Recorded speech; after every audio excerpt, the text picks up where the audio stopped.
Welcome to the Cognitive Crucible, produced by the Information Professionals Association.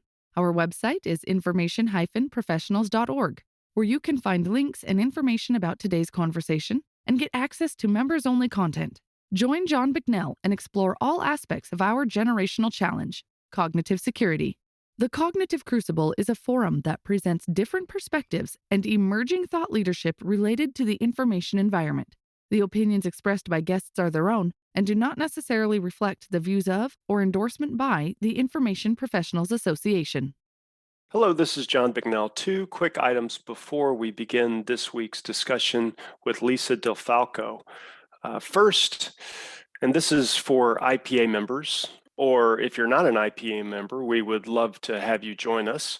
Link in the show notes on how to join IPA. But to our IPA members, did you know that we have just recently opened up a Slack community? So one of your benefits as a member is you can join this Slack community. You can network with other members, exchange ideas, and who knows what good things can come from these types of behind the scenes collaborations. So for those of you unfamiliar with Slack, it's a much more informal, low pressure engagement platform compared to LinkedIn, for example. Anyway, there's a lot of good networking and engagement happening on our Slack channel, so please join us. And the second item is a sad note, unfortunately. Previous Cognitive Crucible guest and IPA member Alan Kelly passed away last week unexpectedly, and so the IPA community is really saddened by that. So I am putting a link to the discussion that we had with Alan in the show notes, along with a link to a very thoughtful obituary and recap of his accomplishments in the world of communications. During his Cognitive Crucible episode, he reviewed his taxonomy of strategic communications plays, and this is my recollection of the discussion. He would describe it a little differently, I'm sure, but really interesting methodology presented for being able to manage strategic communications, delegate strategic communications, and map them onto these like a periodic table of elements, except strategic utterances. And there's like 23 or 28 of them, but really interesting. If you listen to it, it's worth a re-listen. And if you haven't listened to it, recommend that you do. So anyway, our thoughts and prayers go out to Alan Kelly's family, a real loss for the IPA community. And now on to today's discussion. My guest today on the Cognitive Crucible is Lisa DeFalco, who is the CEO of TPG Incorporated. And to our audience, you may not realize this, but you are all familiar with Lisa's work. Lisa is the creator, the inventor of the phrase, "This call may be monitored for quality assurance." Maybe we can start there, Lisa. What's the story behind that phrase? Oh, well, thank you for inviting me here today. I really appreciate it. Love telling our story. So we started over 25 years ago with this idea, and it was to be able to evaluate and assess communication and its influence it has on outcomes of calls, on outcomes of business interactions. And when we started to go out and pursue that, we found ourselves facing the FTC and the FCC saying that if you're going to assess communications, you're going to be basically wiretapping, and therefore you need to be able to monitor or notify people you're doing so. So I came up with this line that we used in advance of a call that started the call off to say, well, this call may be monitored for quality assurance. And lo and behold, It took hold. I always tell people what I thought was starting was a company. I wound up starting not just an industry, but an entire movement. So now, 25 years later, here we are. That saying is used around the globe, and it's something we all tend to recognize. And whether somebody's calling us or we call them for business communication. I always thought that phrase was meant to alert the customer that the conversation could be used for like internal business improvement or internal coaching. Like they'll review how the customer service representative interacted with the customer. I can envision people sitting down with their manager, right? Like, okay, well, let's review some of your calls, and you could have been a little bit more friendly or more engaging, or you need to be sure to offer them other services. Or did you conclude every call with, did I answer all of your questions today? Can I help you with anything else? That's what I always thought it was for. Yes. But you said the original impetus behind it was more of a government compliance It purpose. was. Yeah. Well, but you just described the actual reason that it stayed and became something that was embraced by society. So when we first started to assess communications, the public sector was the only one, the government sector was the only one that was dealing with recording. So the commercial sector was trying to conduct the idea of coaching and an improvement of that experience through live conversation. So you had to listen live because there was no capability to record the conversation. And so that's why we started it. But beholden to us, what we learned was that value of being able to assess the communication for coaching and training and development purposes, what remained viable and important for the entire commercial sector. So even when recording technology took hold, just a couple years after we started the movement, the need to notify that it was going to be listened to again remained valuable. So that's why it just took hold, and now it's the message that's used around the globe for all recorded communication as well. Wow. Is it, generally speaking, a requirement to notify people when they are being recorded? I mean, just like generally, so like, for example, we're doing this over Zoom, right? Yes. And when I hit record, everybody on the Zoom call gets a visual and audio notification. Recording started, or recording in progress. So is that like an echo or is that in the same zip code as all of this, of notifying people that they are in fact being recorded? It absolutely is. It's a state by state law, and some state law identifies that one of the two parties must be notified. The other, many other though say both parties. More and more nowadays say both parties. So that's why it does that. Yeah. Wow. Wow. Well, not to get too far afield here, but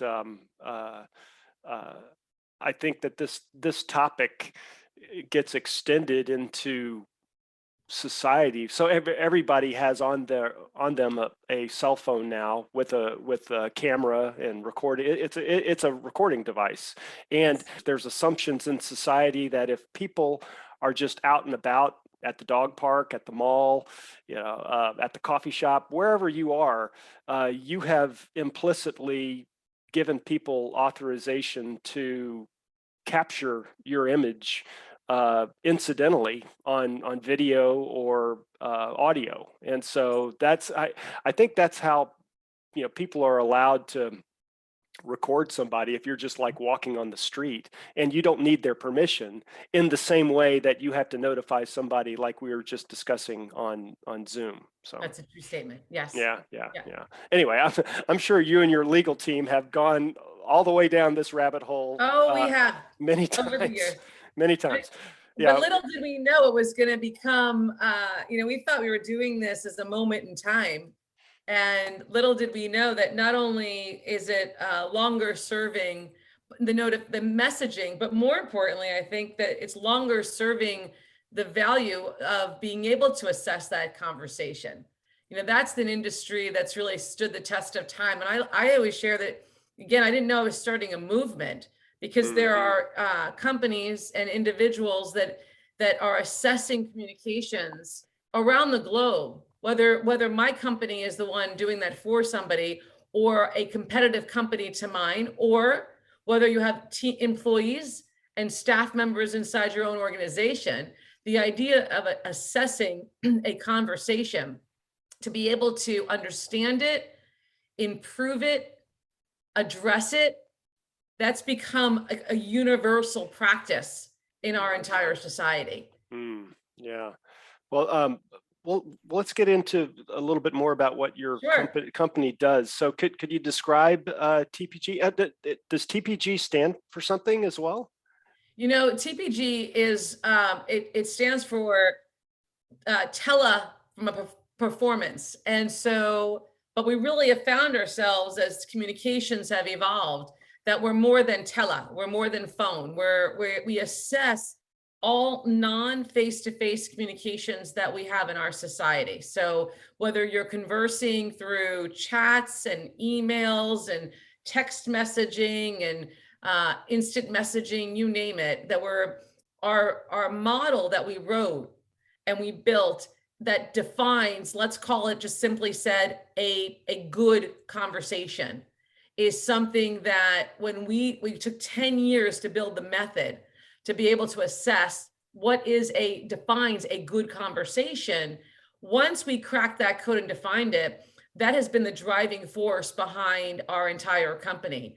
And so we have become the leading authority in the commercial sector of being able to define that a quote good conversation and assess a company's achievement of that.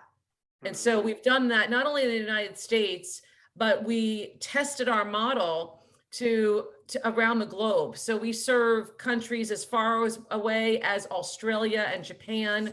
We serve countries a little closer to home, so to speak, in Mexico and Canada.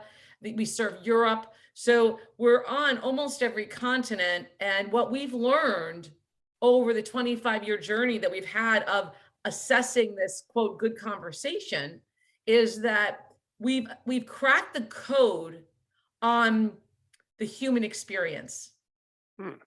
And what I mean by that, John, is that we have realized that our method to define the good conversation not only has stood the test of time, but more importantly, it's stood the test of geography. And so we have been able to crack the code on how one communicates effectively to influence a fellow human. How do you influence one another? And what is that going to do to the outcome of that conversation? So you guys started off in the telephonic world, but as technology advanced and business needs advanced, you're no longer just in telephonic conversation evaluation, but all kinds of other means of communication as well. And you talked about a good conversation. Can you guys evaluate any interaction as good without any kind of like an external definition of what good might be for the business? Like for example, I can imagine that a bank, right, would evaluate conversations as good if they wind up resulting in more bank sales. Those are good. But you seem to be defining good in a much more general sense. Is that right? It is right. I love the example that you gave, because we could start there and go further. So what's happened is, for the first 10 years of TPG, I studied the attributes that define a good conversation. Predominantly, they're focused on effectively communicating with one another, being persuasive with one another, being understanding, empathetic, listening to one another. And we wrote the definition. I wrote the definition of what those attributes sound like starting telephonically, and then read like when they come to text and social media, et cetera. And when we studied them, we statistically link them to desired outcomes. So meaning, for example, the ability to understand when you converse with me and you're emotionally distressed, how do I soothe that distress? How do I understand it? Or do I inflame it? And so what am I saying? What is my communication style that's either inflaming your distress or soothing it? And what I can share with you is that what I just shared is a wonderful example that is universal, regardless of banking or telephone company or entertainment, or you name the sector. You name the sector, and that conversation relevance, it still stands hold.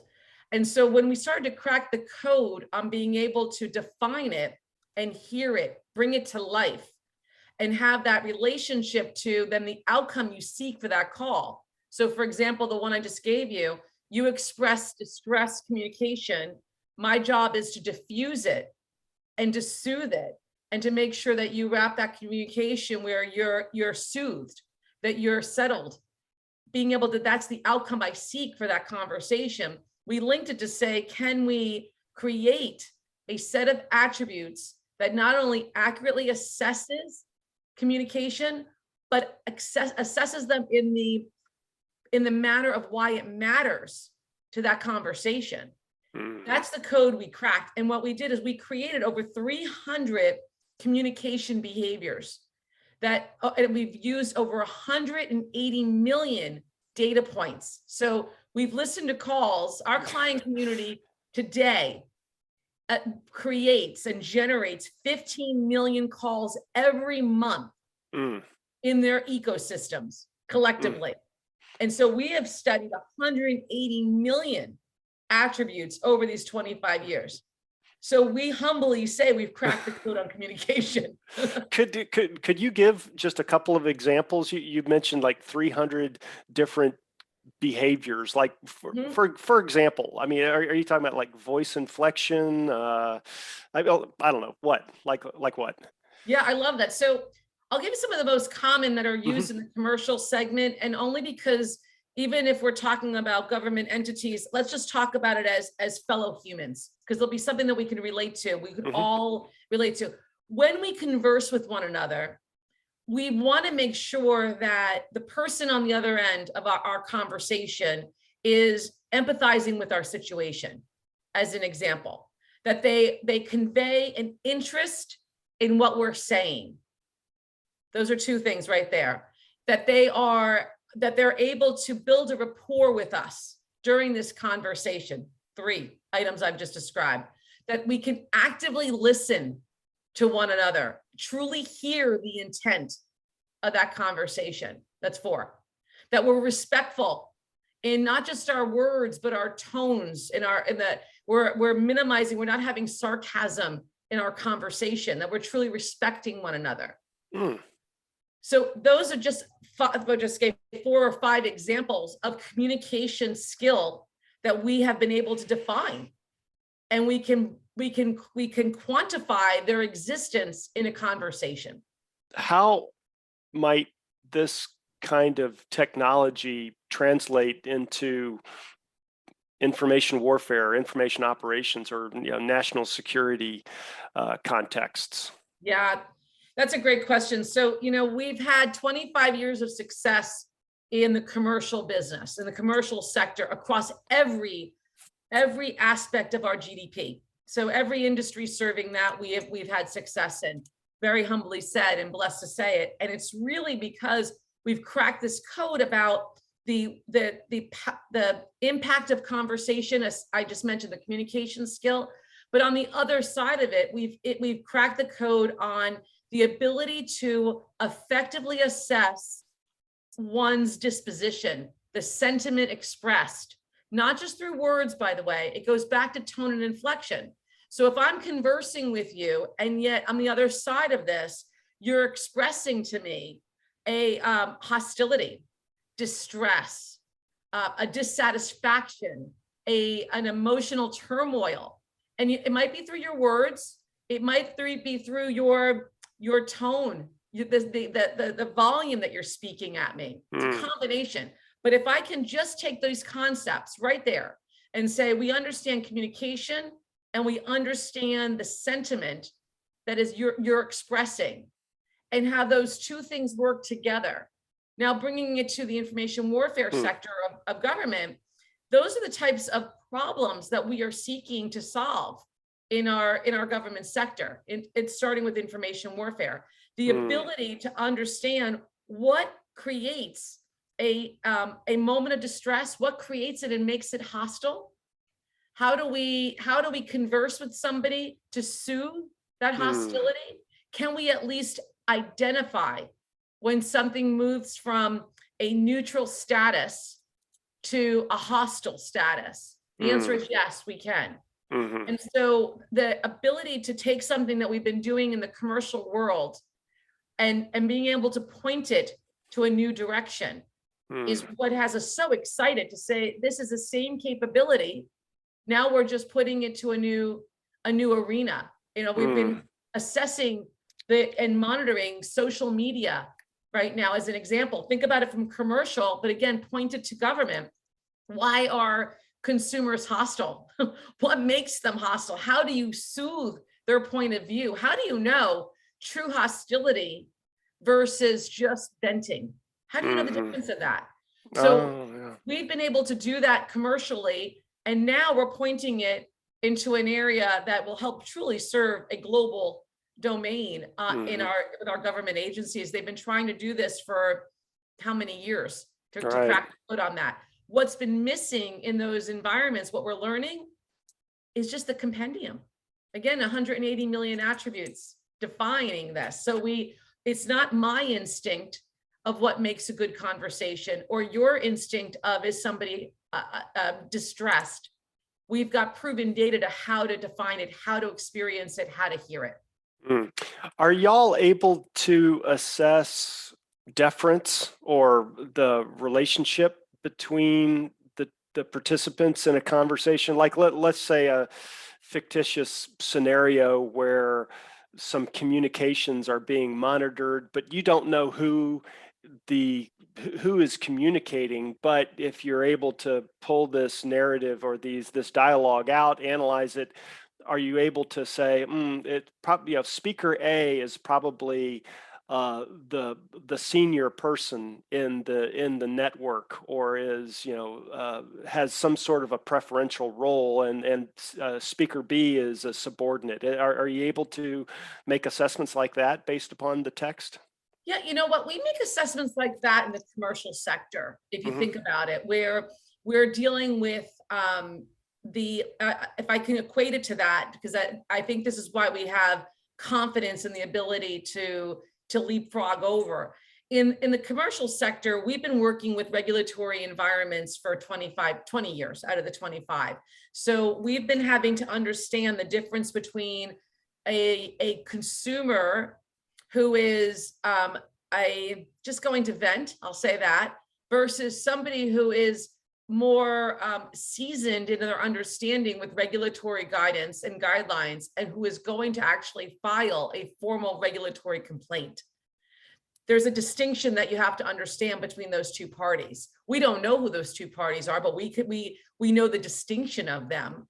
And so the ability to know that the action to take and when to actually escalate a conversation to say, this is just noise, that first one, you should know about it, but it's noise. But this second issue is actually going to be a regulatory complaint.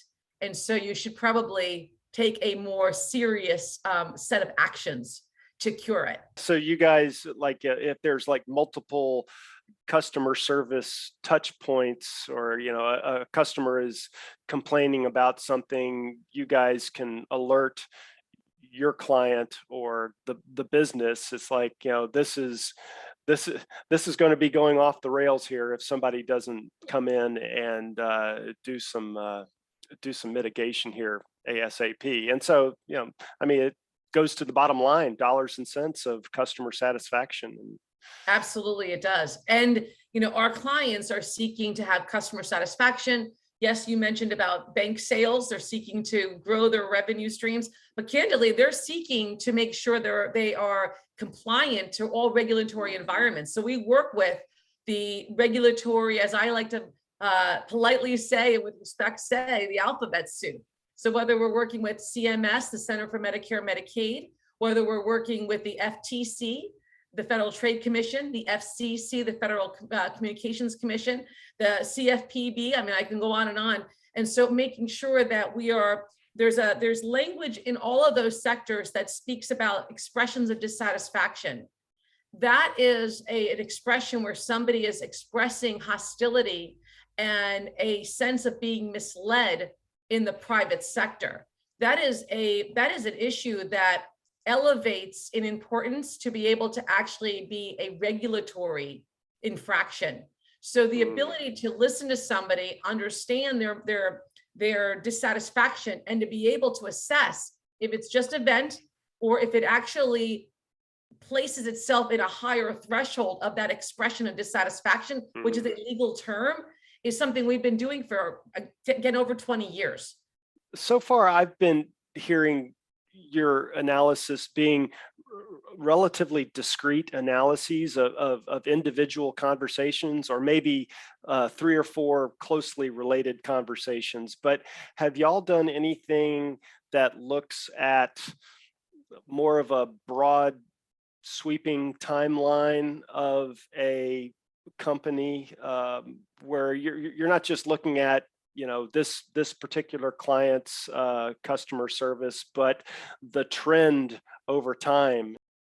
The answer to that is absolutely, and that's how we built this method. So I will tell you, just in the last few years, when we were all dealing with the global pandemic, one of the things that happened there is our clients looked to us to say, what is happening and what is not the individual call experience, although it all starts there. So we think of the world as, our job is to be the voice of humanity in this digital world, starting with that individual customer, that individual caller, but all the data trends up. So we were able to see, when the global pandemic hit us, within the first set of days and weeks, we knew around the globe the impact it was having on the level of distress of consumers. We were able to compare those trends to not just the American consumer base, but to the European base, to Australians, compared to the Japanese, how they were handling it, compared to our friends in Latin America. So we were able to create a global societal understanding of how the pandemic was affecting all of us, and how we could serve to soothe the tethered souls that we were all experiencing from again, I was working from the commercial sector, but that power of understanding the power of communication, the sentiment of the global experience, I think is extremely relevant in the information warfare business of the government sector. This analysis you're talking about, the foundation of the analysis are client level, like one-on-one conversations, right? Building blocks. Think of them as building blocks, and we built it.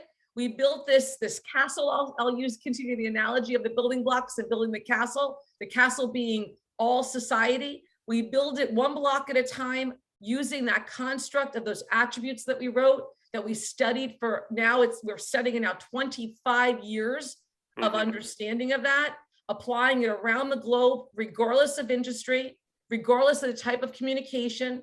So it truly has been now a foundation that the entire castle is our understanding of human behavior around the globe. Right. Where do you think this is going?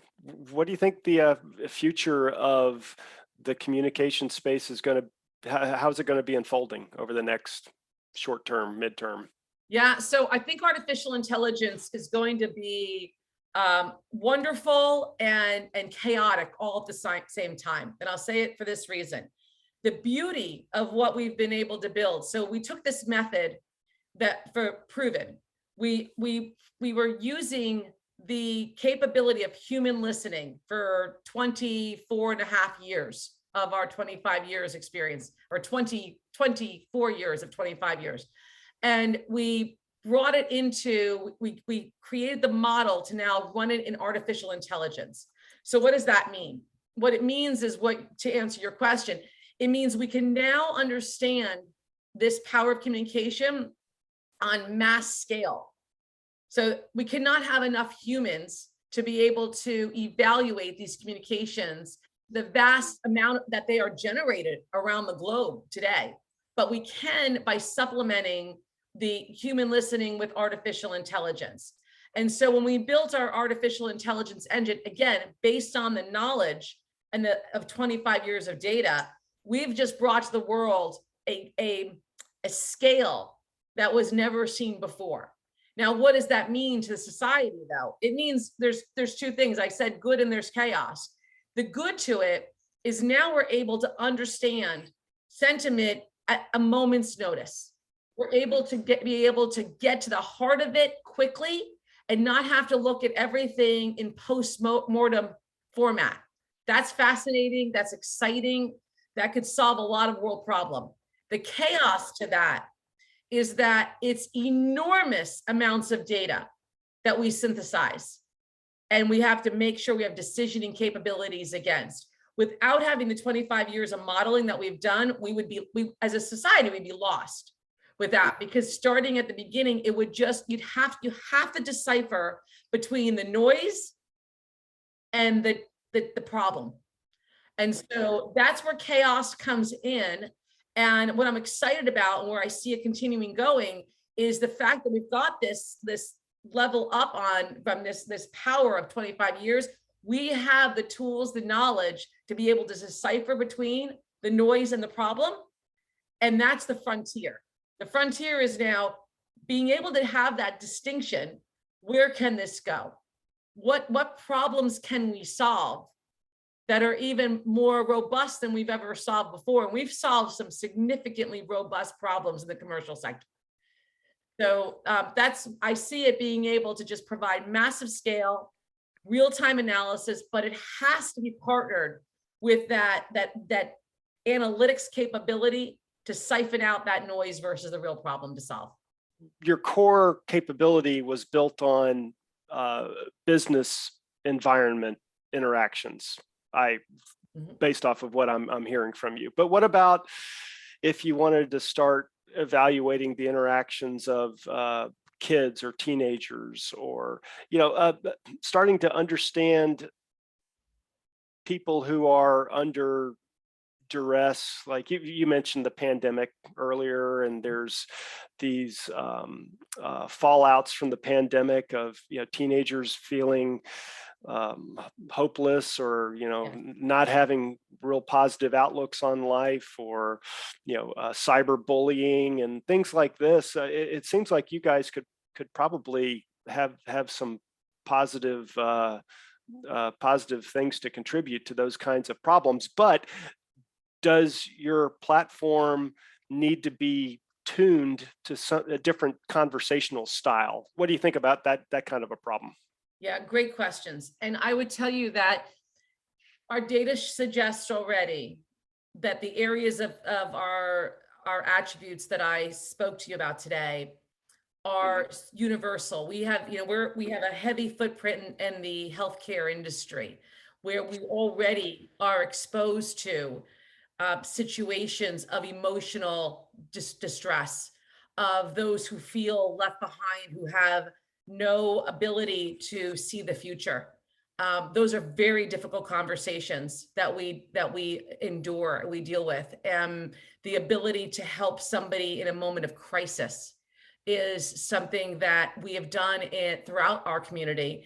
Again, people don't recognize that when they think of a corporate brand, but inside of many of our corporate brands that we serve, there are teams that are serving the most vulnerable in our societies for these types of emotional issues. So we already are there in wow. Many places. Those are very difficult conversations to digest and to serve. But we recognize that the power of communication and where we go next is to serve that. When we were dealing with the pandemic, one of the things we learned, the most important thing we learned, I would say, is that the duress was not limited to the consumer. I'll use that word specifically and deliberately. So the consumer that was interacting with a corporate brand, the duress, the emotional duress that we needed to address was the employee that was asked to stand on the front line of these corporate brands who were experiencing as much emotional turmoil, a much emotional concern about their health, their family's well-being, yet they were asked to take the call to soothe the concern of a consumer. That is probably the most difficult conversation we've ever had to deal with, because we were listening to duress and we were hoping and are working with them to coach, to be able to provide them the comfort and diffuse their emotional distress so they can stand out in the front lines and serve as well. So the long answer to that is yes, we're there. We're there today. What we're doing now as we open up our division of the federal space is to place more emphasis in terms of capacity in our business to serve those specific needs for our entire society. So do we think there'll be innovation? It's constant. John, our business has been constantly evolving for 25 years. We constantly learn from our data. We're constantly out in front. You know, one of our core values, the first core value of our entire business is innovation. We are innovators to make sure that we serve humanity. Our mission statement is to be the voice of humanity in this very digital world that we have out here, to make sure we don't lose that voice of humanity, that we're there to serve, whether that serving is for a consumer, for the frontline employee that is being asked to serve, a constituent, a beneficiary that we're serving. So we're there to serve the society through the lens of communication effectiveness. Wow, that is fascinating stuff, Lisa. 911 calls, how to successfully or manage 911 calls. Or here in a couple of weeks, I'm going to be chatting with a gentleman who leads the hostage negotiations of the State Department, and dropping this kind of an analysis into those types of communications and managing it towards a desirable outcome for everyone involved seems like that would be a really relevant application as well. That's the power of Anna, John. We deal with dispatch calls where you're having like a roadside, not a roadside only. Yes, it could be simple, modest things, but where you've just had an accident and you're calling for medical assistance.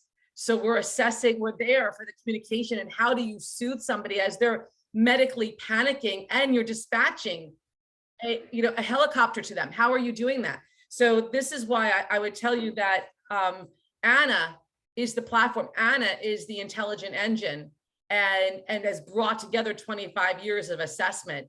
And what she's capable of doing is just being able to understand that which makes us human, to know how to address our fellow human in that communication, in their moment of need. That is fascinating stuff. Well, you've given us a lot to think about. And with that, Lisa DeFalco, thank you so much for being a guest on the Cognitive Crucible. Thank you so much for having me. This was wonderful. Thank you for your time. The Cognitive Crucible is the only podcast dedicated to increasing interdisciplinary collaboration between information operations practitioners, scholars, and policymakers. To find out more about the Information Professionals Association, visit us at information-professionals.org. Please support our podcast by giving us a 5-star rating and leaving a review.